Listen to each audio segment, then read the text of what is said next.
Tonight on Sneak Peek, we reveal where this episode actually ranks. Tune in.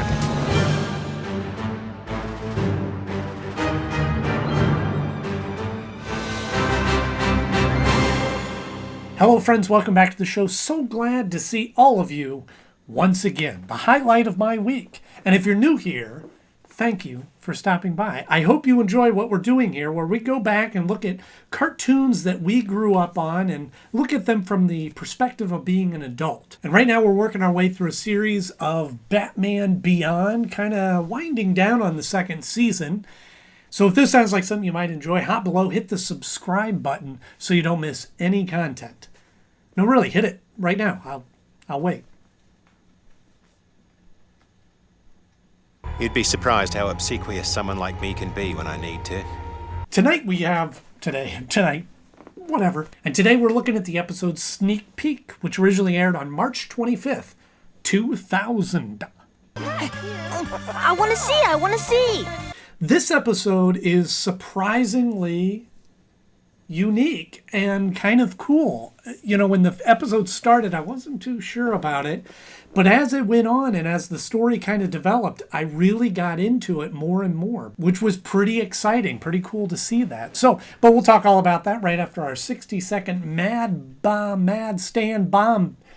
I don't know what to call it. Give you a complete rundown of the episode before Mad Stan's bomb blows up in 60 seconds, just to keep the show moving along.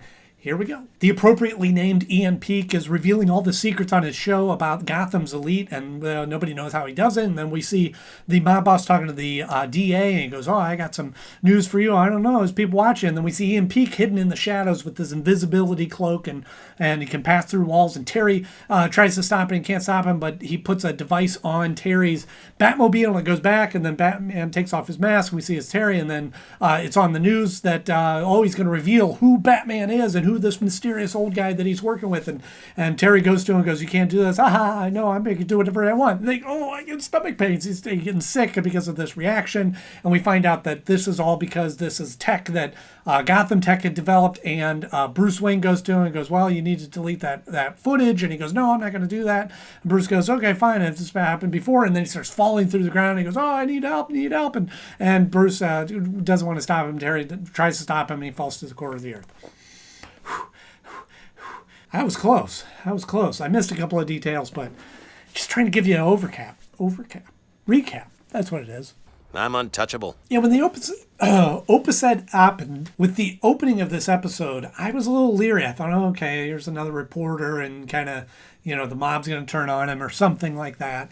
But it took an interesting twist, and I do like, too, that they mentioned in that first part kind of tied in to some of the different episodes. They mentioned Splicer and Blight. Remember him? And I thought that was kind of cool and a good way into the episode, but I didn't expect the episode to go the direction that it did. And obviously he had some inside track, and he was, getting this information, and he using this cloaking device for him to be getting this inside scoop, this inside information was interesting. You sure nobody's going to find out about this? And it also kind of shows the power of the media. If paparazzi could be invisible and pass through walls, then they would be a force to be reckoned with. This is a real thing of people always trying to get the top scoop and first to break the news and all that kind of thing. And to have an inside track to the information would definitely give him an advantage. Yes, but you've never had to face politicians before. And I even experience it here on YouTube, that it's sometimes I do these videos talking about a topic that's trending right now when I film it.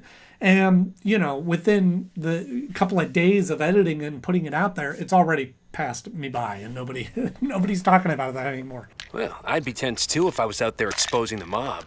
Now, this device that he uses, I don't think they go into great detail about what that is or what that means or how that works or anything, other than it was tech that was developed by Wayne Tech. So, a nice little tie-in to Bruce Wayne and his company and how they're involved in that. He developed a theory called viberspace. But at the same time, I wasn't clear if it just made him invisible or if allowed him to pass through walls. And here's one of those science fiction things where, so you gotta establish what science fiction rules apply and how it works and how it doesn't work and what you can and can't do and all that kind of stuff.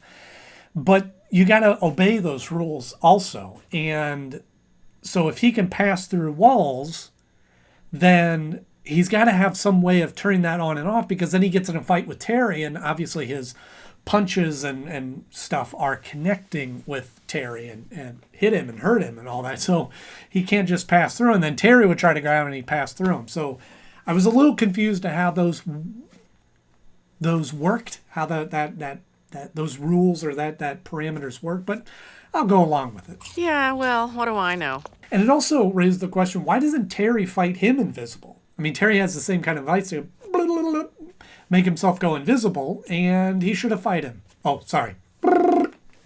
Where'd you go? And this guy reporting on the inner workings of Gotham's elite and the crime and all that kind of stuff was only just a setup for the character, because the real plot came in how he is getting ready to reveal Batman's identity and Bruce Wayne's involvement. Both of them are kind of lumped into that one thing, which I thought was kind of an interesting story. He was the original Batman, wasn't he? And that certainly is a story that we've seen done before, but a lot of times when Batman's identity is in threat of being revealed, it is a criminal that is using it for either a financial gain or for villains to be able to kill him or something like that, or to attack his family, all those kinds of elements. Just like what we saw in the episode The Strange Secret of Bruce Wayne, where Hugo Strange gets Batman's identity, kind of stumbles upon it, and wants to get capital gain by selling it to the villains, which the villains wanted just to destroy Batman or kill him or whatever. But this is totally different. This is a reporter that discovers the secret and is simply using it to get ratings or to get people to watch a show or to gain popularity. He doesn't want to do anything nefarious with it. And in fact, that's never even discussed in the episode about the consequences of what he might do to this family. And Terry goes to him and pleads for him to not do this just to protect Bruce Wayne. He's done too much for the city to wind up in the middle of a media circus. I thought that was an interesting take on it. It was more of just kind of a fun, not fun, but more of a non-threatening approach to revealing Batman's identity, which was kind of a neat take on it. You meet so many liars, you forget what sincerity sounds like. Bruce even makes the point, you know, when they're talking about stopping this guy or how to, calling the police and that. Peak isn't really a criminal, unless being a reporter counts. He's not really doing anything wrong, other than, and Terry points out he is trespassing, but other than that, he's just getting the scoop, and I know that paparazzi are protected by the law. They're on public property and things like that. So, he's just, just trying to make the news, trying to report on things. Come on, it's just entertainment. When he's reporting on things about criminals and the the Gotham elite, who's with who and all that kind of stuff, that is just all kind of gossip column columnly things in there. You wouldn't find it so entertaining if you were on the receiving end. Although it is kind of an interesting story in the sense that he discovers what Batman's identity is, and he has proof. He has it on video. He's going to reveal it to the press and put it out on his show, and everybody's excited to see this. Get up, you gotta see this. Beat it, Twip. Which is kind of ironic. Even Terry's family is excited about that, and they don't even believe him when he says that he is Batman. This is one of those stories which everything would have happened the same way regardless of Batman, because nothing that Batman does works to stop him. Terry goes to try to talk to him and talk him out of this and say, don't release this information and whatnot. But then it just comes down to he's going to do it anyway. If it weren't for the side effects that he was having, these stomach problems and getting side effects of using this invisibility transparency thing. During the fight, he went into a closet and disappeared. He would have went through with it. And luckily, he got sick and couldn't go on the air and calls Bruce to try to get him to help him. So what do you want from me? Because otherwise, nothing would have happened. You gotta help me. But I do like how Bruce kind of deals with this. Terry's going to him and saying, "Hey, you gotta let this slide. If not for me, but for Bruce, I really care about this guy." And then Bruce goes and talks to him and is like, You're losing your head. "Okay, whatever. Do what you got to do. See if it works for you." And which again is a great dynamic between the two characters, that Bruce has had his identity threatened to be revealed multiple times. He's had to convince people he's not Batman multiple times with different techniques. And he's just so nonchalant about it. And just, here's another punk trying to reveal my secret.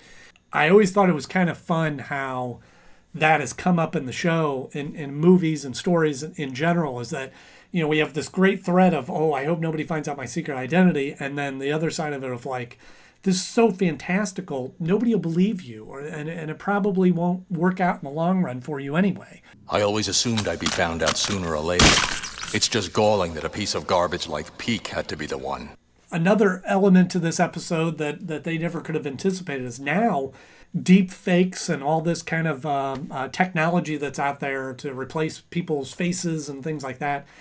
I mean, anybody could be Batman. And if this existed in the real world and with all this technology, I mean, you could doctor the footage to make it look like however you want it.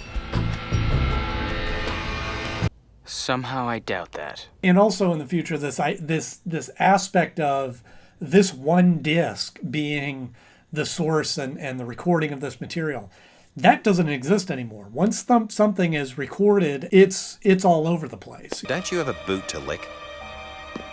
Especially with video work, it's like I record these videos onto a little memory card, and unless I delete that card right away, it immediately gets loaded into my computer and then backed up on another hard drive, and then it goes online, and then it's copied, and then it's on other servers, and it's just immediately, it goes from having a single copy to hundreds of copies backed up and redundant all over the place. And so this idea of like, oh, here's this one disk, this is the one source of information, kind of it's lost a little bit now. The only unedited footage from the cave. That last sequence is really kind of a scary thing when you think about it. To be able to pass through walls is a kind of a cool power, unless you lose control of it and start falling through the ground and keep falling and can't stop, can't remain solid to not be passing through the floor.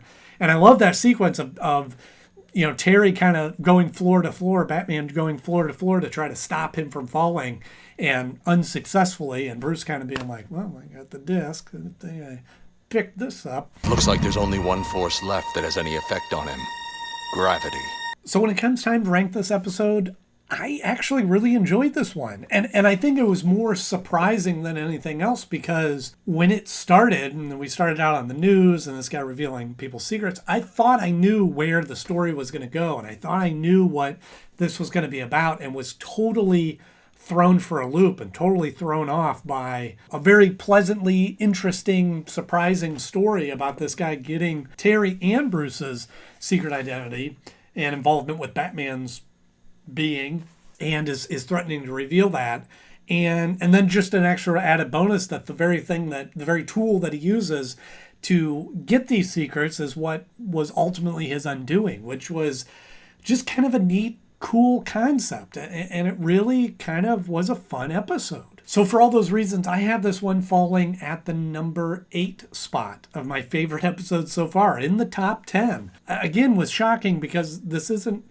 the typical episodes that I would think populate my top 10, which no like supervillains involved in this episode, and no big plots, no detective kind of story. It's just an interesting plot, I guess. Now, I do have this falling below Spellbound, because that one is a cool villain and is kind of a neat a world of introducing him, and the way he uses his powers is a very science fiction-y kind of story, which I enjoyed. But I do have this one beating out Babel, which was a bit of a challenge, because Babel was a great episode and a kind of a unique story that was involved in that, dealing with a moral dilemma. But this one was just a much more surprising story, a much more pleasantly surprising story.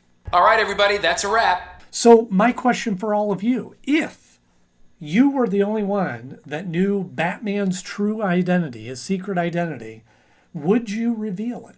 Would you tell everybody what you knew? And what would be the motivation behind that? Would you try to do it in such a way to make a couple of bucks, or would you do that to expose his secrets, or to be the first to be trending on the internet, or what would be the reasoning for that? Let me know in the comment section below. Hey, if you do enjoy what we're doing here on the channel, I hope that you'll just take a moment to hit the subscribe button. That always helps me out tremendously because it tells YouTube you like the content that you're seeing, you're enjoying the things that I'm putting out there, and they will continue to push this content to you, but also to other people and like-minded people that would also enjoy this content. And if you really want to help out, share this video with somebody. Let them know about what's going on here in the channel, and we can all chat in the comment section below. I have new episodes coming out every week, just like the episode coming out next week, The Egg Baby. Boy, you got to hear what I have to say about that one. As always, thank you so much for watching. I'm Andy Knode, and I'll see you soon.